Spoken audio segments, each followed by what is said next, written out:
E a gente vai dar sequência na nossa aula. Eu vou retornar o que eu estava tratando no domingo retrasado. O presbítero Douglas, ele tratou domingo passado sobre um assunto. Eu vou retornar no assunto que eu estava tratando, porque a gente acabou dando uma passada muito rápida. E hoje a gente vai tentar se concentrar um pouco mais no assunto. Os irmãos devem ter recebido o texto já, que a gente está usando, mas eu vou pedir que o nosso irmão projete ali, se possível. Acho que algumas pessoas já até conseguiram imprimir. Nós estamos usando o Manual de Ciências Bíblicas, que é um livro da Sociedade Bíblica do Brasil. Então, como eu tenho dito aqui, ele é um livro que hoje ele não é publicado mais, não é publicado. As pessoas acham ele somente na forma digital, que seria PDF ou livro digital. E aí, à luz disso, a pessoa pode, então, acompanhar. Então, nós conseguimos, um exemplo, pegar o livro para a gente poder, então, utilizar nas aulas e transpor. A Sociedade Bíblica do Brasil, ela não impõe nenhuma restrição quanto à impressão do livro, tá? O que a gente sempre faz, por uma questão ética e precaução, é sempre citar que nós estamos utilizando nas nossas aulas esse material, tá? Então, esse material aí, se você for procurar na internet, você não vai achar ele para vender, tá? Não vai achar. No site daquela livraria chamada Amazon, você acha a versão digital, mas aí é uma outra implementação para você poder ler, se você souber conseguir ler digitalmente o livro. A maioria das pessoas hoje não consegue fazer a leitura no formato digital, porque envolve instalar aplicativo no celular ou envolve usar outros dispositivos como computador e leitor de e-book, Mas é um recurso que a gente tem aí, graças a Deus, pela Sociedade Bíblica e pelo trabalho que eles fazem, Há uma informação de que cada país ele tem uma sociedade bíblica onde é permitido, que é para divulgação e publicação e para divulgação da Bíblia Sagrada. Então, a gente, graças a Deus, nós somos aí privilegiados porque a Sociedade Bíblica está aqui do lado, Está aqui, você atravessou uma ponte, praticamente você está na Sociedade Bíblica do Brasil, ok? E a Sociedade Bíblica já publicou aí milhões e milhões e milhões de Bíblias ao longo de sua existência aqui no Brasil. 2 Timóteo, capítulo 3, versículo 14 até o 17.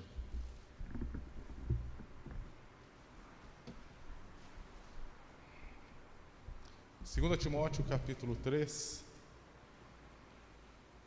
versículo 14 até o 17.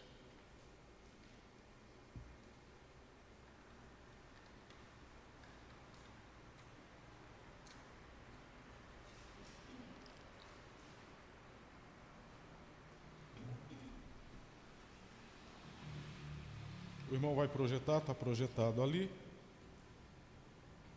E a gente vai fazer aqui a leitura na versão Almeida Revista e Atualizada, tá? No livro da Sociedade Bíblica, eles usam a nova tradução na linguagem de hoje, tá bom? Então vamos lá. Tu, porém, permanece naquilo que aprendeste e de que foste inteirado, sabendo de quem o aprendeste, e que desde a infância sabes as sagradas letras que podem tornar-te sábio para a salvação pela fé em Cristo Jesus. 16. Versículo 16, ele é um versículo muito importante nesse contexto de estudo da bibliologia. Toda a Escritura é inspirada por Deus e útil para o ensino, para a repreensão, para a correção, para a educação na justiça, a fim de que o homem de Deus seja perfeito e perfeitamente habilitado para toda boa obra. Amém. Que ótimo. Então nós já tínhamos lido 2 Timóteo logo no começo, hoje nós lemos de novo porque ele é um texto áureo nesse estudo da bibliologia. Existem textos que eles são textos importantes quando a gente estuda a bibliologia. E provavelmente 2 Timóteo, capítulo 3, versículo 16, mas você pode pegar todo o trecho do 14 até o 17. 2 Pedro, capítulo 1, versículo 21, são textos de extrema importância quando a gente estuda esse assunto da bibliologia, porque ele dá para nós mais ou menos, é lógico que a gente precisa de muitos outros recursos, mas ele dá para nós um caminho de como é esse processo e como é que foi. Ok? Vamos lá. Qual o texto bíblico que você leu essa semana?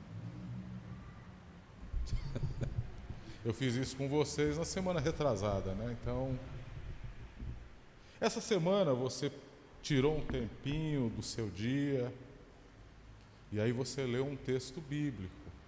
Não sei se foi de manhã, se foi na hora do almoço, se foi à tarde ou se foi à noite, quando você foi dormir, mas você tirou um momento do seu dia para fazer a leitura de um texto bíblico, e não somente fazer a leitura de um texto bíblico, você tirou um momento do teu dia para quê? Para refletir sobre aquele texto. Ok? Ou não?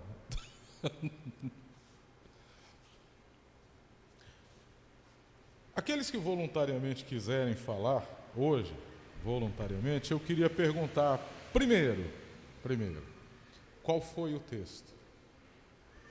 Porque nós estamos falando de bibliologia, então não adianta a gente falar de bibliologia, da inspiração, da revelação, da iluminação, de tantas outras coisas, se quando a gente chega na nossa casa, nós não fazemos a lição de casa. Não é isso? Quando nós estávamos na escola, a gente ia para a escola e depois tinha a lição de casa. Então, vamos lá. Quem voluntariamente quer, então, aqui falar, olha, irmão, não para mim, para a igreja, né? Mas leu tudo isso aí? Leu tudo, o cara tá lendo bastante, hein? E aí, Amaro, o que você, então, pode dizer para nós sobre aquilo que você leu?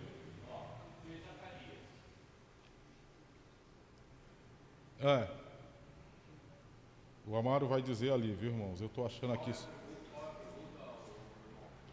Você leu um texto, aí do texto que você leu, o que você poderia hoje comentar rapidamente, objetivamente aqui para nós, para a igreja? Resumidamente? Isso, objetivamente. Trata a respeito, historicamente, da história de Israel, da construção do templo, a respeito da obediência em relação à conduta moral, e eu consigo definir dentro do que eu desenvolvi, esclarecer moralmente, obedecer a Deus,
Tá joia, tá ótimo. Mais alguém? Alguém aqui embaixo? Érica, vai lá, Érica. O que você leu essa semana e o que você poderia dizer objetivamente sobre a sua leitura? Eu comecei a ler sobre Êxodo, né? Estou no final do Êxodo, falando sobre a construção ali do tabernáculo. Ok. A comunhão com Moisés, né? Que eles falam subir ao monte, ali para ter um momento com Deus. E teve também ali a parte da criação do bezerro, né? Que criaram. Sim, Criaram 32. e mandam matar todos os idólatras dentro do povo, do povo de Israel. E aí está indo para Levítico.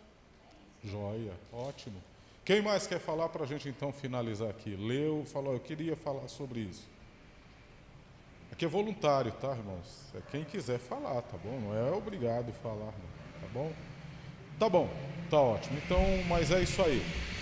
O importante é que a gente faça a lição de casa. Toda pregação, todo EBD, a gente precisa ouvir a palavra, a gente precisa orar para que a gente possa assimilar a palavra e a gente depois o que? A gente viver aquilo que a gente aprendeu. A gente sabe que existem lições, existem pregações, existem assuntos que são tratados, que eles são assuntos que eles confrontam muito a vida da gente. Então a gente tem que ter um senso de obediência muito grande para que a gente possa então o quê? Colocar em prática, tá? Vamos lá. Vamos tentar entrar aqui na essência do negócio. Quais foram os 5 solas da Reforma Protestante? Somos de uma igreja reformada e a igreja reformada fala muito disso, né? Os 5 solas. Acho que é sola fide, sola escritura, sola... eu não sei, eu acho que é... Não, tudo bem. O que você sabe? Existe um dos solas que ele vem primeiro. Ela falou sola fide, sola escritura, tem mais 3. Mas desses 5 solas, tem deles que vêm logo na dianteira. E é muito interessante quando você estuda, e aqui foi dado uma... Hã? Sola fé? Eu não sei. Tá. Não sei. Segura aí. Chutei. Eu acho que quando eu comecei a vir na IBD aqui, estava sendo estudada a confissão de Westminster, né? Eu tinha passado aí alguns pontos já, eu não sei que artigo estava. Só que é interessante por quê? Porque quando você estuda e lê sobre os 5 solas da Reforma Protestante, então vamos lá. Sola Escritura, Solo Christus, Sola Fide, Sola Gratia e Soli Deo Glória, que é o último. Tá. Sola Escritura, ele é o primeiro que vem na lista. Sola Escritura, ou seja, somente a Escritura. E quando nós começamos o estudo da Confissão de Fé de Westminster, você vai ver que o primeiro artigo trata do quê? As Escrituras. Capítulo 1 é o quê? Da Sagrada Escritura. Uma das coisas que a Reforma Protestante promoveu, e com muita urgência, e com muita direção de Deus, foi centralizar no culto a Escritura.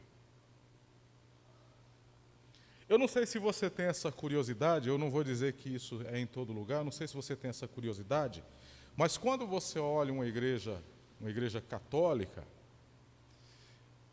o que você vê no centro, no começo, o que é? Bem no meio. Não. É um altar. Ali no meio, você pode ver que geralmente no meio é colocado o altar e ali é celebrada, toda a missa é celebrada ali. E aí, quando o dirigente lá da missa, ele vai fazer aquilo que eles chamam lá de homilia, ele vai para uma tribuna que ela é paralela, ela está ao lado. É lógico que isso aí não é uma questão muito relevante nesse estudo aqui, mas é para a gente um exemplo entender que isso pode servir de ilustração para compreender que a reforma protestante, ela simplesmente pega o quê? Ela pega a palavra e centraliza. Ela centraliza, ela coloca a palavra onde? No centro, o centro do culto, no centro da igreja. Por isso que o primeiro sola é sola escritura, e quando a igreja vai, então, a igreja reformada vai fundamentar a sua teologia, a sua doutrina, através de uma confissão de fé, que no caso ficou sendo entendida como confissão de fé de Westminster, ela começa com o quê? O estudo das escrituras sagradas. Primeiro ponto. Por quê? Porque o texto sagrado, a Bíblia Sagrada até então, em alguns meios religiosos isso não mudou, ele não era visto, ele não tinha, o cristão ele não tinha até então a relação que de fato ele deveria ter com o texto sagrado. Eu vou falar uma coisa para vocês, e aí um dia, se vocês tiverem essa curiosidade, pesquisem isso, pesquisem. Eu trabalho com uma moça que ela é católica, e um dia eu perguntei para ela o seguinte, eu falei assim, quando você tem uma dúvida de um texto, o que você faz? Você vai, pesquisa? Ela falou assim, não, eu pergunto para o padre.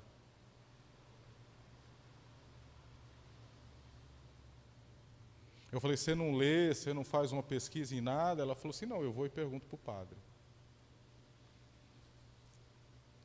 Porque na visão católica, há um grupo que é chamado de colégio apostólico, que eles são os sucessores de Pedro, dentro de uma hierarquia, e esses homens, eles têm sobre eles o quê? Eles têm sobre eles a ordenação para fazer o quê? Para, dentre muitas coisas, fazer a interpretação do texto bíblico.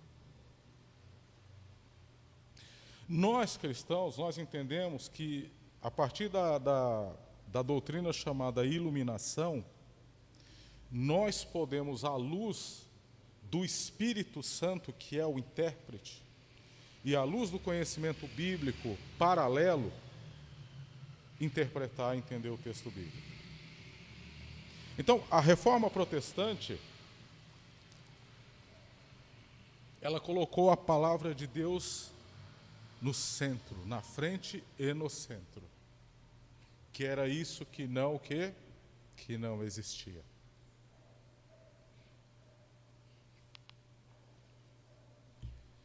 Olha aqui, Confissão de Westminster, eu vou ler para vocês aqui.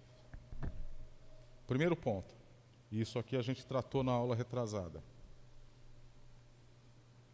Ainda que a luz da natureza e as obras da criação e da providência de tal modo manifestem a bondade, a sabedoria e o poder de Deus, que os homens ficam inexcusáveis, contudo não são suficientes para dar aquele conhecimento de Deus e da sua vontade necessário para a salvação. Onde nós tratamos isso aqui no domingo retrasado? No conceito de revelação. A revelação geral e a revelação o quê? Específica. A revelação especial. A revelação geral, o que ela é? Ela é para todos. Todos enxergam. A revelação geral, ela está presente aonde? No mundo, na criação, na natureza. Os céus proclamam a glória de Deus. Então as pessoas, elas olham, elas enxergam, e isso torna elas o quê? Indesculpáveis. A revelação especial, específica, é muito diferente. Porque é muito possível um cara, ele ser assim um intelectual, um cara muito dotado de um conhecimento técnico em muitas coisas, e ele não entender o texto bíblico, às vezes por mais simples que seja. Por quê? Existe um motivo para isso? E qual seria o motivo? Oi?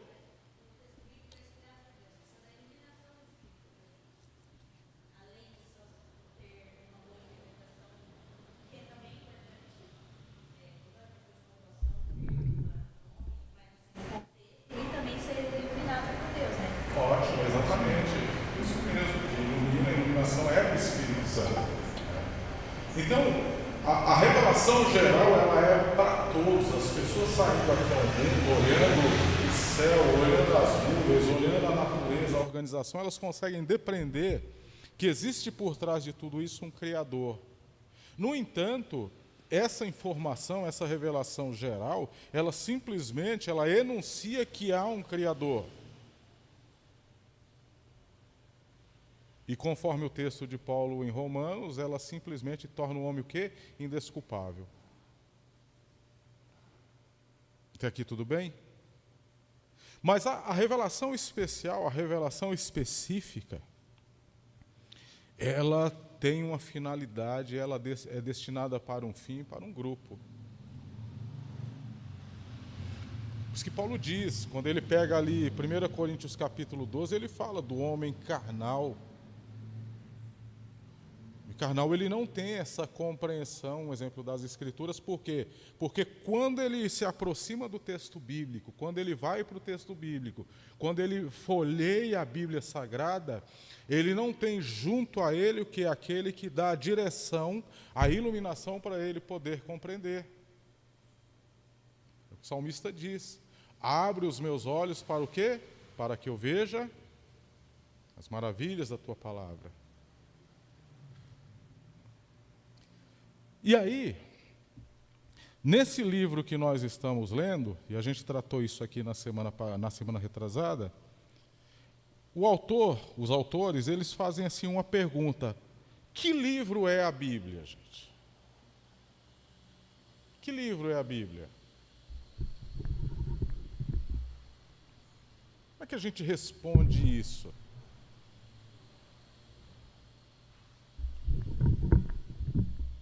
Pode falar. Como é que a gente responde isso para uma pessoa que nos pergunta o que é a Bíblia?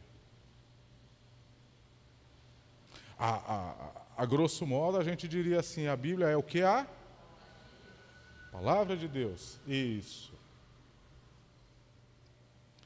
E nós que somos a Igreja Reformada, a gente entende que a Bíblia, ela é o que? A única regra de fé e prática. A única regra de fé e prática para nós. Porque existe um conceito sobre a Bíblia que chama-se suficiência. Então, não há necessidade de acrescentar outras coisas. Isso é uma coisa que muitos de nós, a gente não compreende. Às vezes a gente acha que, além do texto bíblico, a gente precisa de outras coisas também. Eu vi um pregador uma vez falando, e ele pontuou isso de forma muito interessante. Ele falou assim, às vezes a gente olha o texto bíblico, o texto está dizendo uma coisa tão clara para nós, tão clara, tão cristalina, clara como a luz do meio-dia. E a gente faz o quê? A gente acha que, além do texto bíblico estar dizendo tal coisa para nós, a gente acha que ainda tem que existir mais alguma coisa para confirmar o que o texto bíblico está falando. E no caso, quando ele falou isso, ele falou que existem pessoas que leem o texto bíblico, e o texto diz coisas muito claras, mas vamos imaginar um aqui para a gente poder, então, tornar isso mais prático. Vamos imaginar que a pessoa ela lê o texto bíblico e o texto diz claramente que a pessoa tem que congregar. Hebreus 10, 25. Mas aí a pessoa, ela coloca um acréscimo em Hebreus 10, 25. Qual o acréscimo que ela coloca? Eu preciso sentir no meu coração o desejo de congregar. Percebe que há um acréscimo nisso aí?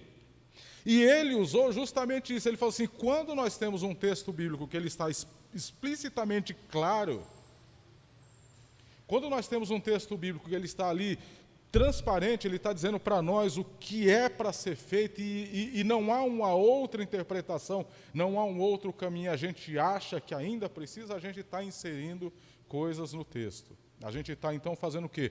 A gente está, de certa forma, se contrapondo à suficiência do texto bíblico. O texto diz que eu preciso congregar, mas eu preciso ter no meu coração esse desejo de congregar. Isso é o quê? Isso é acrescentar coisas ao texto sagrado. Aí a pergunta do autor aqui, dos autores, é assim: o que é a Bíblia? Que livro é esse? Que livro é esse? Então, nós vimos na aula retrasada que a Bíblia, ela é, na verdade, um conjunto, um livro, mas dentro dela nós temos um conjunto de quantos livros? 66 livros. Ok. Quantos livros no Antigo Testamento? 39, isso, a irmã está boa ali. E aí no Novo sobram quantos? 27 livros no Novo Testamento. Joia, isso. Ok. Então nós vimos que a Bíblia, na verdade, ela é um conjunto de livros. E há um termo grego para a palavra Bíblia, que nós vimos então na nossa aula, na aula retrasada, que a gente estava aqui. Há um termo que ele vai, que o texto grego utiliza para a palavra Bíblia. Aqui, quando nós lemos aqui 2 Timóteo capítulo 3, e aí é o versículo 16, o apóstolo Paulo ele diz assim: toda escritura.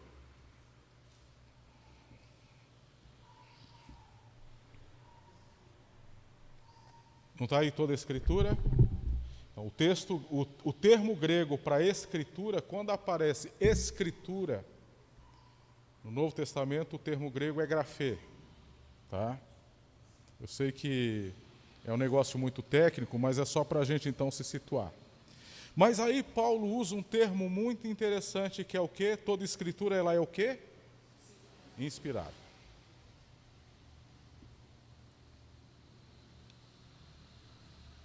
E aí a gente tem aqui nesse texto, nessa afirmação, uma das grandes bases do estudo da bibliologia. A inspiração das Escrituras. A inspiração do texto bíblico. E aí, você vai no outro texto que eu li, falei no começo, que é 2 Pedro 1, 21.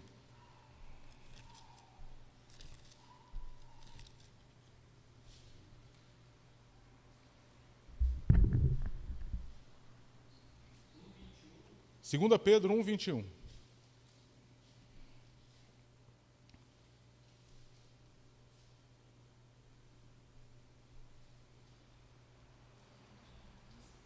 Pode ler. Quem achou, pode ler.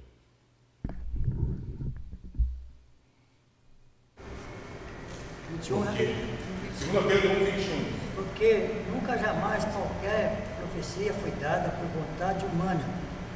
Entretanto, homens santos falaram da parte de Deus, movidos pelo Espírito Santo. Joia, ótimo, obrigado, irmãos. Então vamos lá. Nós pegamos dois textos muito importantes no estudo da bibliologia. 2 Timóteo, capítulo 3, versículo 16, e 2 Pedro, capítulo 1, versículo 21. São textos que eles se complementam muito nesse estudo da bibliologia. O termo que Paulo usa em 2 Timóteo, capítulo 3, versículo 16, é inspirado. Toda escritura é o quê? Inspirada por Deus. Quando Paulo usa o termo grafé, e quando a escritura ela faz utilização do termo grafé para o termo escrituras, geralmente, quer dizer, na sua totalidade, ela faz menção a textos do Antigo Testamento todo. Antigo Testamento. Assim diz a Escritura. Então, quando é citado algum texto do Antigo Testamento e aparece a palavra Escrituras, por exemplo, isso aconteceu para que se cumprisse as Escrituras. O termo ali, Escritura, é grafé, e geralmente é o que? É menção ao Antigo Testamento. É isso. O termo que Paulo usa ali, inspirado, é um termo grego chamado theopneustos, que é inspirado por Deus, soprado por Deus. Vocês se recordam que Deus ele formou o homem fazendo o quê? Pega o barro e sopra.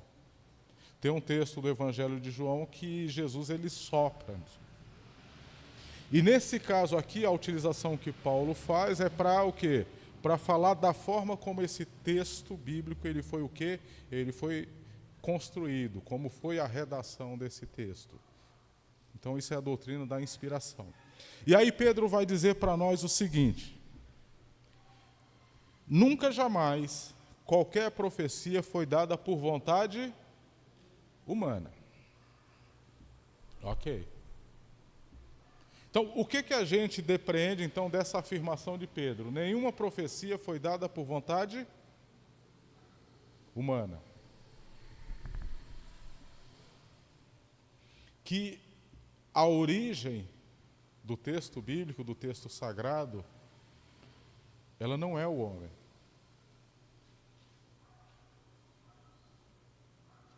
Não é o homem.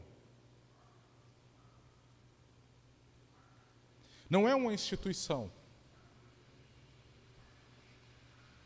A origem do texto sagrado não está numa pessoa que simplesmente falou: eu vou escrever alguma coisa bonita aqui. Não. Quando a gente começa, por exemplo, a mergulhar nesse conceito de inspiração, e a gente lê um texto como 2 Pedro 1,21, que diz que nenhuma profecia nunca jamais, olha a ênfase que o texto dá, nunca jamais se deu o quê? Por vontade humana, a gente então começa a entrar na essência dessa ideia de inspiração. Isso aqui não nasceu o quê? Da cabeça ou do coração, da vontade de quem? De uma pessoa.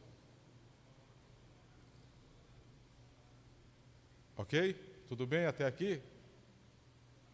Alguns irmãos concordam.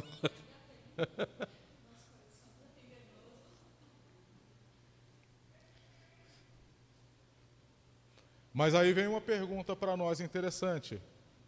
Não nasceu da vontade humana, mas quem escreveu?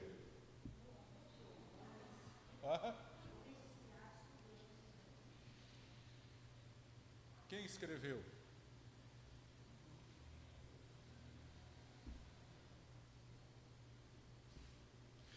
Ela não nasce da vontade do homem. Ela não nasce do desejo do homem. A profecia, segundo 2 Pedro, não é dada por vontade humana. Ok? Mas quem escreveu? Hã? O homem. O homem escreveu. O homem escreveu. Aí, vamos lá. Que homens escreveram esse texto? Hã? Qualquer um?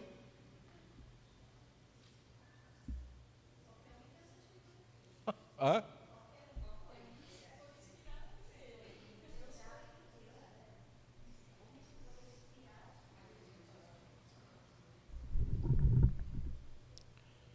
Então vamos lá. Nenhuma profecia foi dada por vontade humana. Então, esse processo, ele é o quê? Ele começa em Deus.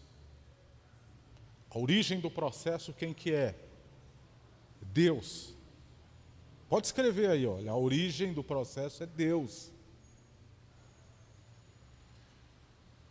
Homens, o quê? Santos escreveram. Então, não são qualquer homens, não foram qualquer homens que escreveram. Lembram-se então que eu falei aqui que é possível, é bem provável, é bem possível que uma pessoa que seja simplesmente um intelectual, que não seja uma pessoa regenerada, ele se aproxime do texto e ele não entenda nada, por mais simples que seja. Isso. Mas o texto de 1 Pedro diz o quê? Que homens santos. Então, olha só. Deus, ele supervisiona o processo, ele começa o processo, ele vai então inspirar aquilo que vai ser escrito, vai ser redacionado, e ele faz o quê? Ele escolhe quem são as pessoas que vão o quê?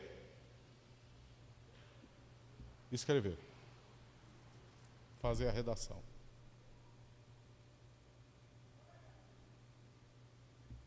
Até aqui tudo bem? Foram todos.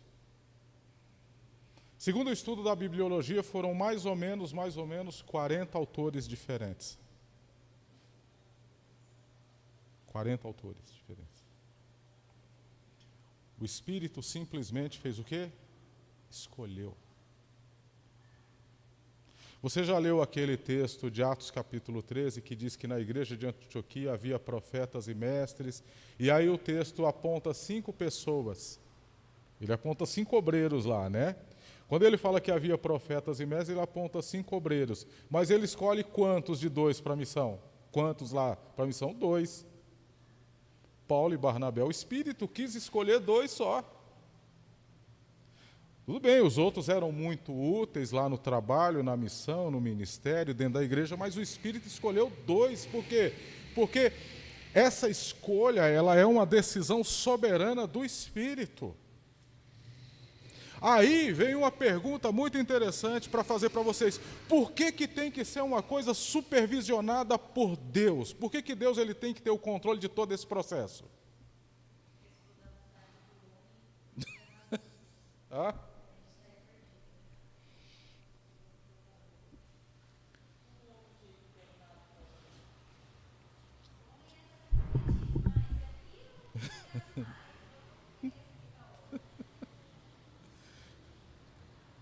Porque, irmãos, vamos lá. Tem um texto, Tito capítulo 1, versículo 2, que diz assim que Deus ele não pode mentir. Pode ler lá. Deus não pode mentir. O texto que o presbítero leu no início aqui, o versículo 35 diz que a palavra de Deus não pode ser o quê? Acha aí o versículo, João capítulo 10, versículo 35.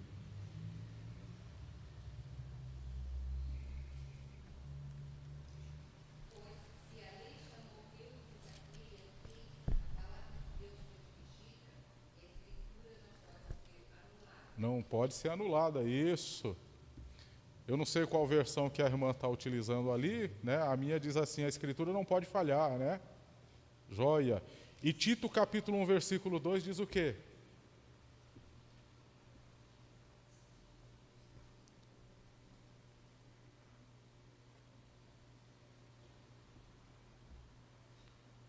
Não está ali, mas eu estou aqui trazendo. Tito capítulo 1, versículo 2.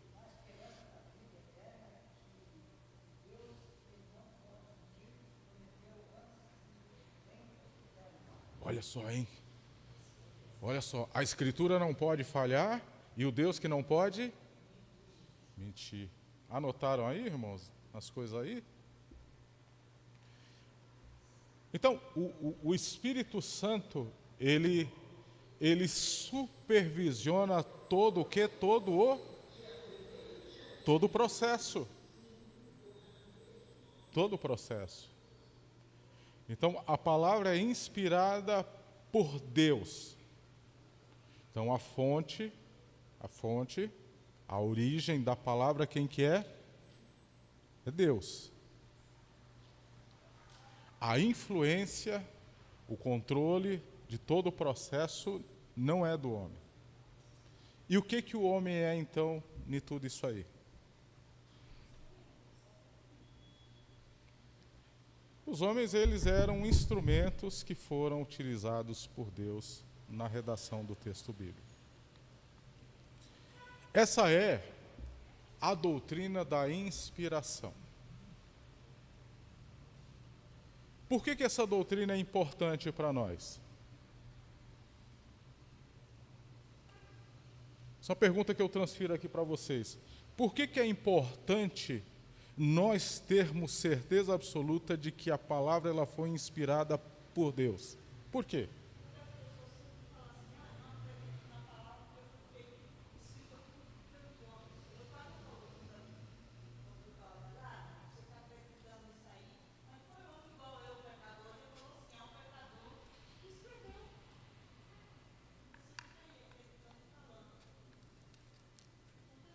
Muito. Por que a gente tem que confiar nisso, que o texto bíblico ele foi inspirado por Deus?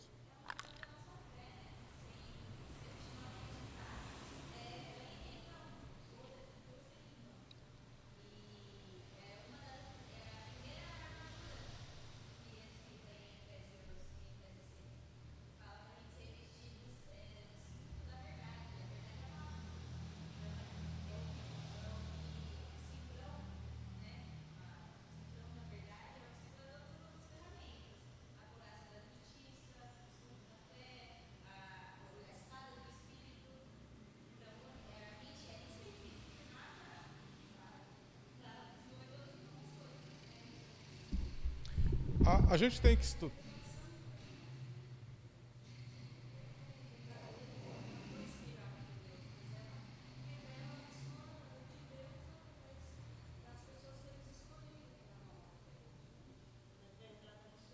Isso.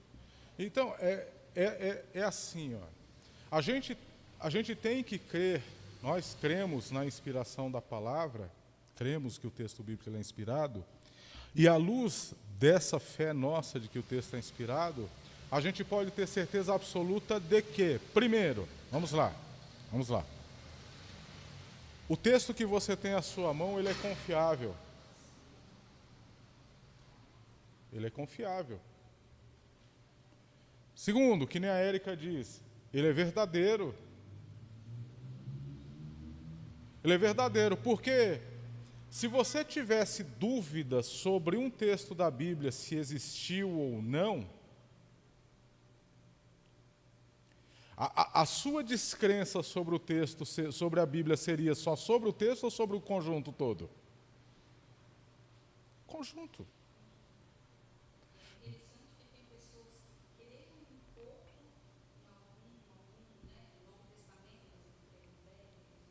Tem.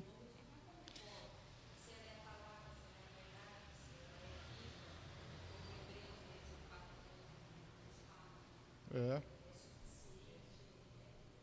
Domingo passado eu preguei na minha igreja anterior e aí, como era culto missionário, eu usei o livro do profeta Jonas para fazer lá uma breve exposição, né?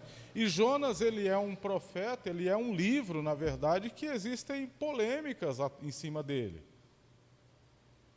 Existem polêmicas, tudo bem, o personagem pode até ter existido porque historicamente ele é citado, mas essa história do peixe, essa história de ter sido engolido e depois ter sido vomitado depois de 3 dias e não ter tido nenhum tipo de consequência, o trato digestivo ali, sabe, funcionando, e o cara dentro da barriga de um peixe, e o coitado do peixe com esse cara 3 dias dentro do estômago, da barriga, misericórdia, né?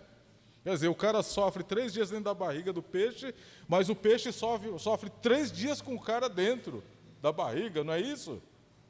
Coitado do peixe também, gente. Você tem dó de Jonas, mas não tem dó do peixe, né? Mas, então, é um livro que existem muitas polêmicas em cima dele. Então, se nós, um exemplo, se houvesse um dia, isso não vai acontecer, assim, a possibilidade de alguém falar, isso não é verdade, com certeza, isso faria o quê? Isso colocaria em descrédito a palavra, isso no geral. Porque o texto de Paulo, olha aí, nós estamos aqui com 2 Timóteo 3,16. Leia o versículo aí, 2 Timóteo 3,16.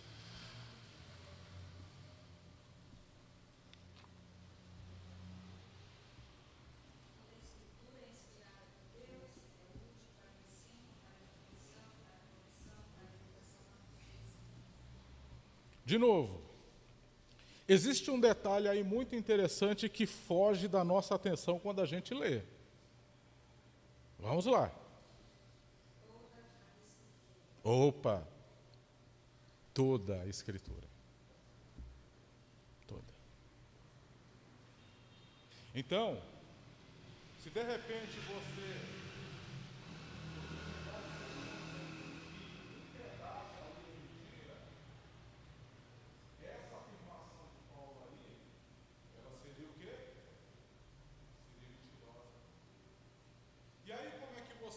Você faria uma junção dessa afirmação de Paulo, toda escritura é inspirada por Deus, com um acontecimento bíblico que não é verdade, não é verdadeiro, e com um texto que diz que Deus não pode mentir. Vocês percebem que se a gente começar um exemplo desmentindo uma coisa, todo o conjunto ele começa o quê? A desmoronar. Todo o conjunto começa a desmoronar. Então, essa é a atenção que a gente precisa ter, e é esse entendimento que a gente precisa ter quando a gente estuda esse conceito de quê? De inspiração. Então, a inspiração nada mais é do que a supervisão de Deus em todo o processo de redação.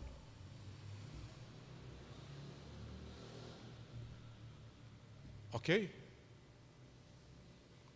Eu peguei aqui uma afirmação de um teólogo reformado chamado Charles Hodge. Ele diz assim, olha, com relação às Escrituras, o conceito de inspiração com relação às Escrituras foi a influência do Espírito Santo na mente de certos homens divinamente escolhidos, que os tornou órgãos de Deus para a comunicação infalível de sua vontade, em virtude do qual seus escritos tornaram-se o quê? Fidedignos e autoritários. Essa é a inspiração. Então, o Espírito Santo, ele fez o quê? Ele toma aqueles homens e ele controla todo o processo de redação do texto. Como foi feito isso? Como foi feito isso, então? O cara fechou o olho e aí ele começou a escrever no material que tinha na época. No texto bíblico existe um modelo que ele utiliza para fazer a inscrição, para fazer a redação. Existe um modelo específico? Existe um exemplo, um padrão que foi utilizado ali para escrever? Não. Você percebe que quando a gente lê Apocalipse no começo, quando é dito lá as 7 igrejas, diz assim, escreve. Então, ali, nós inferimos que o apóstolo, ele recebe e ele escreve mesmo. Está sendo ditado e ele está escrevendo. Mas quando você começa a fazer a leitura de Lucas, no começo, você vê que não é dessa forma. Porque Lucas, ele faz uma pesquisa. Lucas, ele pegou relatos, ele pegou coisas que já estavam sendo produzidas, ele pegou a história, ele foi atrás de fontes e ele simplesmente escreveu. Quando você lê os livros históricos do Antigo Testamento, a gente percebe que ali alguém um dia pegou, sentou e começou a escrever.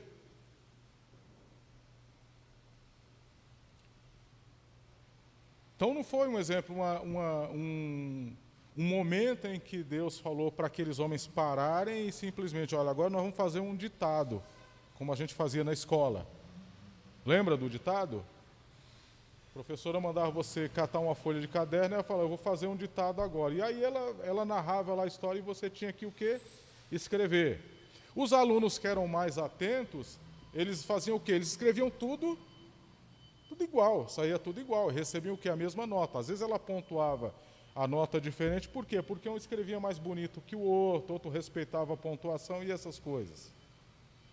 Mas tinham aqueles que faziam o quê? Que esqueciam de tal palavra, aqueles que pulavam para outra linha. Mas veja só, o Espírito Santo, ele inspira o texto, ele usa homens santos, né? E aí vem uma pergunta interessante para a gente entrar mais uma vez nisso. Esses homens santos eram todos iguais? Hã? Não?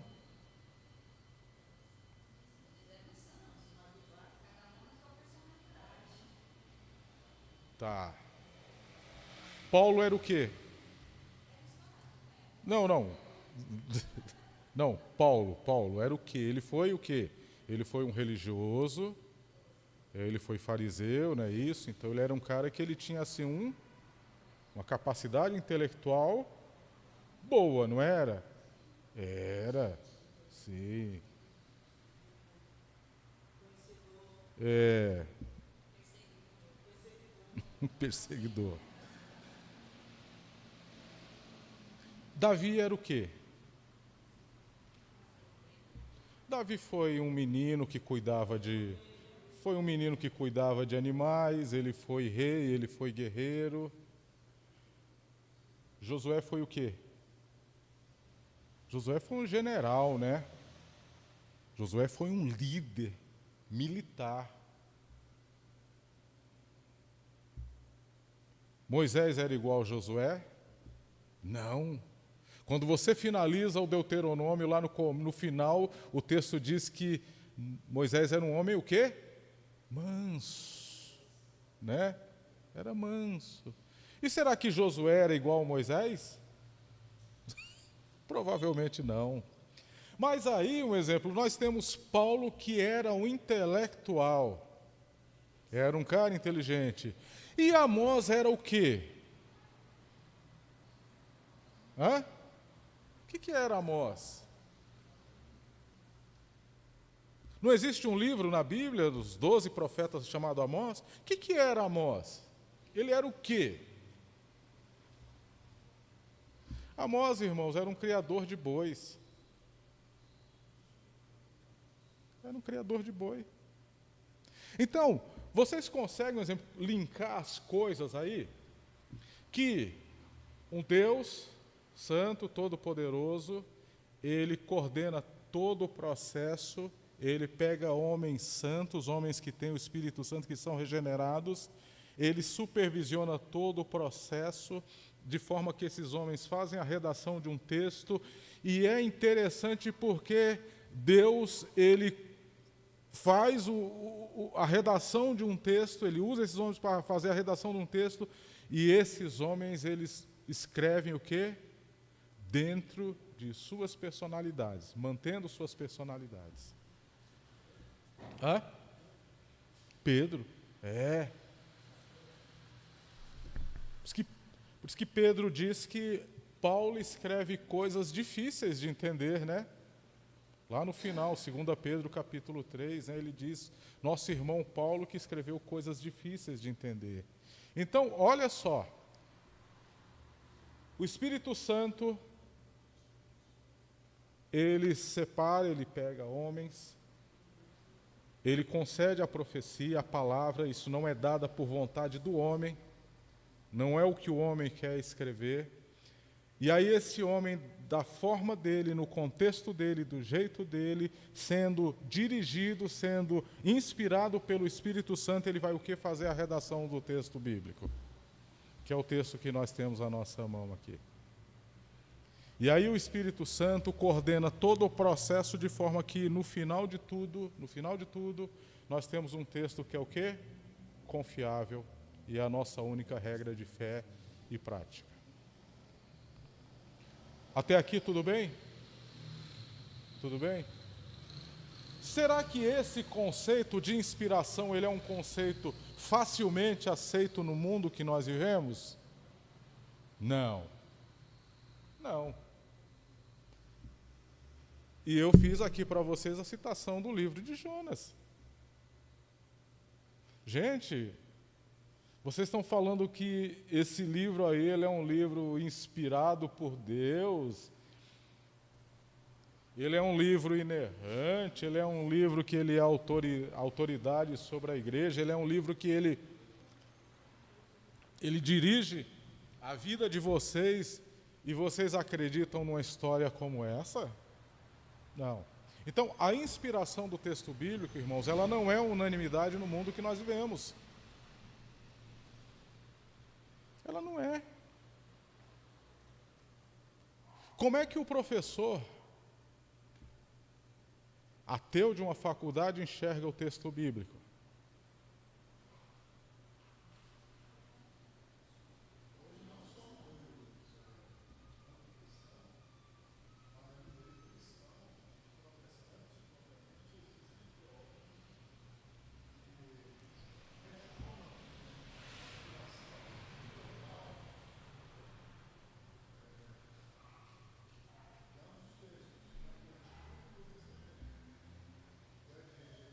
Sim. Inspiração propriamente, mas questiona a credibilidade e a validade do texto. Fazendo a distinção entre o que Jesus diz e entre o que Paulo diz, como se Paulo e Jesus entrassem em contradição. Por exemplo, quando Jesus disse que não há homem, nem mulher, nem servo, nem senhor. E Paulo disse que a mulher tem que ser submissa. Caio Fábio, que foi o pastor presbiteriano, destaca que nós não temos que ficar com o que Paulo diz, mas ficar com o que Jesus disse. Porque Jesus disse que não há homem nem mulher, ou seja, não há esse negócio de submissão, como Paulo sustenta. Então, não só no meio mundano, ou seja, que não subscreve uma fé evangélica protestante, mas no meio evangélico de fé protestante. Sim. Portanto, isso começa a ficar mais evidente a partir do século XIX. O desdobramento do que aconteceu no século XIX é o que a gente tem visto hoje. No século XIX, a teologia liberal de Schleiermacher questionava o texto bíblico por causa dessas coisas extraordinárias. Águas se transformar em vinho, pães se multiplicaram, peixes se multiplicaram, Jesus andava sobre as águas. Então, por causa do avanço da ciência, final do século XVIII e do século XIX, os teólogos protestantes eles tentam colocar o que a Bíblia ensina na cabeça do homem que estava desenvolvendo cientificamente. Porque a ciência dizia como pode a água se transformar em vinho. A substância da água não é uma, a substância do vinho é outra. Como o pão pode se multiplicar uma substância, pode se tornar várias substâncias da mesma substância. Isso é uma lei, segundo a lei da termodinâmica, que é o parâmetro da ciência, que não pode ser alterada. A substância da água não pode ser transformada em substância de vinho. Jesus ter subido, por exemplo, e ido ao céu, isso é impossível. Ninguém voa. Ninguém voa. Então, eles questionam até a ascensão de Jesus, a ressurreição, por exemplo. Eles questionam, começaram a questionar, porque eles diziam que, na verdade, o corpo havia sido roubado, ou Jesus havia tido uma síncope na cruz. Então, todo texto bíblico que tem relatos extraordinários, populares, etc., eles começaram a questionar a partir do século XIX, e no século XX, um homem chamado Bultmann, ele dizia que tudo isso tem a ver com a cultura do judaísmo. Aí ele propôs a desmitologização do Novo Testamento. Então, a gente tem que ter cuidado porque a gente acha que o texto é questionado lá fora, não, é dentro também. Não, existe, só para vocês terem ideia. Os Estados Unidos, por exemplo, foi o maior país protestante do mundo. Hoje, os Estados Unidos, as igrejas evangélicas protestantes, elas entraram em decadência por conta dessas ideias, que a gente chama de teologia liberal. O que é a teologia liberal? É aquela teologia que questiona a inspiração do texto. Todas as igrejas começaram a questionar a inspiração do texto bíblico, a questionar a ajuda. Jonas não foi incluído pelo texto, isso não existe. Só que já existem fatos descobertos pela arqueologia de homens que ficaram, por exemplo, 3 dias de um peixe, um cachalote. Já existe fatos, aquilo que se questionava, e vem se questionando há anos, apresentado pelas escrituras, a arqueologia tem apresentado e a ciência tem apresentado a possibilidade disso ter acontecido, por exemplo. Mas volto a ressaltar, todas as igrejas que abraçaram essa teologia, que começaram a questionar, isso aqui é de Paulo, isso aqui é de Jesus, isso aqui foi Moisés, então isso aqui não é palavra de Deus. Não, mas Jesus disse, João disse, Marcos disse que foi 3 séculos, não, mas Mateus disse que foi 2 séculos. Então, Marcos está entrando em contradição com Jesus, com Mateus. O 1 Samuel disse que foi o diabo que fez com que Davi fizesse o censo. Mas depois lá no rei, eu acho, Antônio disse que foi Deus. Então, é contradição. Então, não foi no meio secular, não cristão, que que começou a questionar a autenticidade, a veracidade e a inspiração do texto bíblico. Não, foi o meio evangélico protestante. Foi o meio evangélico. Foi teólogos como Schleiermacher, Karl Barth, século XX, século XIX, Schleiermacher, século XX, Barth, um teólogo suíço, e Bultmann. Esses caras, eles começam a questionar. Caio Fábio, você tem Caio Fábio. O Ed René, que é um pastor do município, ano passado, ele disse que a Bíblia tem que ser cortada. Ou seja, tem parte da Bíblia que você tem que tirar. Por quê? Porque tem partes que não dá para aceitar hoje. A gente tem que reinterpretar. Isso. A gente tem que adequar. O mesmo discurso lá do século XIX, tá vendo? Vamos colocar a Bíblia dentro do homem da cabeça, dentro da cabeça do homem moderno, porque o homem moderno vai crer que viu que a água se transformou em vinho. Então, vamos suavizar esse negócio. Isso é antigo. Porque lá no século II, surgiu um homem chamado Marcião. Século II depois de Cristo. Um homem chamado Marcião disse assim: nós não temos que acreditar no Deus do Antigo Testamento, porque o Deus do Antigo Testamento é destemperado. Ele é temperamental. Ele manda matar criança, ele manda matar gente. Então pega o Antigo Testamento e joga ele no lado do lixo. É o chamado marcionismo. Então isso é antigo. O diabo, ele é sorrateiro e não é no meio do mundo. Porque quando um cara que não é crente diz assim, a Bíblia é a palavra de Deus, aí o crente vai dizer, você está dizendo que você não é crente. Mas quando você tem um pastor, tido como intelectual, versado nas línguas originais, grego, hebraico, e manuscritologia, né, aparato crítico, pegar lá as variantes do texto, né, a gente tem 5.500 cópias só do Novo Testamento. Não é cópia da cópia. A gente não tem que autógrafos dos escritos dos apóstolos. A gente tem cópia da cópia. Nós, teólogos, adotamos o princípio da possibilidade. Mas assim, é o meu evangelho que passa essas graças. E aí, as igrejas que têm abraçado nos Estados Unidos, por exemplo, a igreja que mandou o Simon para cá, que foi quem fundou a igreja cristiana no Brasil, em 2 de abril de 1859, a PSI-USA, ela abraçou a teologia liberal, ou seja, aquela teologia que questiona a ficação do texto bíblico, e acabou. A igreja acabou. Começou a aceitar pastores gays, casar, né? Casar virou liberal. O que aconteceu? 90% dos crentes dessas igrejas que continuaram se perderam.